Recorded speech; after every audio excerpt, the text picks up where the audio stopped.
Harlequin Desire and HarlequinAudio present A Christmas Proposition by Jessica Lemmon, performed by virtual voice. Dear reader, what happens when two people who barely tolerate each other find themselves traveling and staying together and planning their Christmas wedding? There are few tropes as fun as a marriage of convenience, and in A Christmas Proposition, sparks fly when Stefanie Ferguson, the youngest of the Ferguson siblings, finds herself proposing to her eldest brother's best friend and security detail. Emmett Keaton has long protected the Ferguson family, but he's about to find out just how far he'll go to keep them safe, to keep Stefanie safe.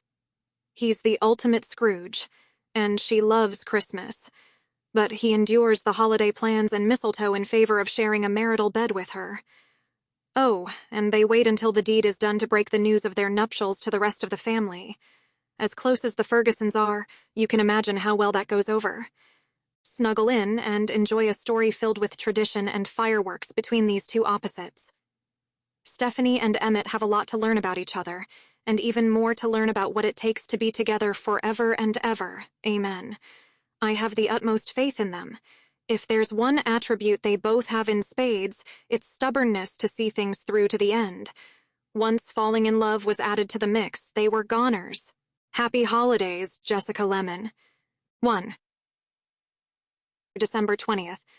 Source, thedallasduchess.com. Exclusive. Stefanie Ferguson and Blake Eastwood reunion. Good morning, Dallas. As maven of this fine city, the Dallas Duchess makes it her job to know the happenings of local royalty. In this town, no royalty is finer than the Fergusons.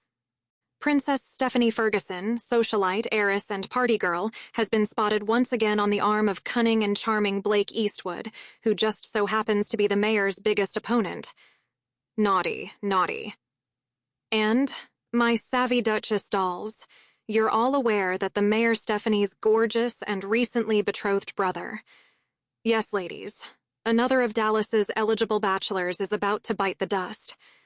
As an aside, you long-timers may recall my breaking story about the mayor shacking up in Montana during a snowstorm with his old flame.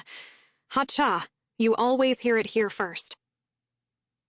But back to Princess Steph and her dashing bad boy. By now, you've no doubt seen the photos circulating on social media of Blake and Stefanie dancing cheek-to-cheek at a Toys for Tots fundraiser. And if you're an astute observer like Moy, you felt the sparks flying from that photo. As of right this very minute, I can confirm what my pitter-pattering heart was hoping for the most. Stefanie and Blake are together. Recently, I spoke with Blake, and while I couldn't get him to commit to a timeline, I did learn a very juicy bit of intel. Dallas Duchess, I have to ask for the sake of my readers. Are you and Stefanie Ferguson seeing each other again? Blake Eastwood emits a sexy chuckle. Yes we are. Dee. Squeals of delight. Can you tell me more? B. I can tell you that it's new, but serious. Dee. Put a ring on it, serious? B. Come on, Duchess. I can't let every cat out of the bag. Dee. But it's almost Christmas. Surely you can give us one teeny-tiny hint. B. Christmas time is Steph's favorite time of the year. She whispered in my ear just yesterday that it's the perfect time to shop at Tiffany & Co. I'm a man who knows how to take a hint. Ladies, gentlemen, if that's not a confirmation that Blake is popping the question Stefanie is begging him to ask, I don't know what is. Go forth and share across social media with the links below. Looks like a Christmas engagement could be forthcoming. Stefanie Ferguson paced the shining white floor of her sister-in-law's home office in a pair of knee-high, spike-heel Christian Louboutin boots.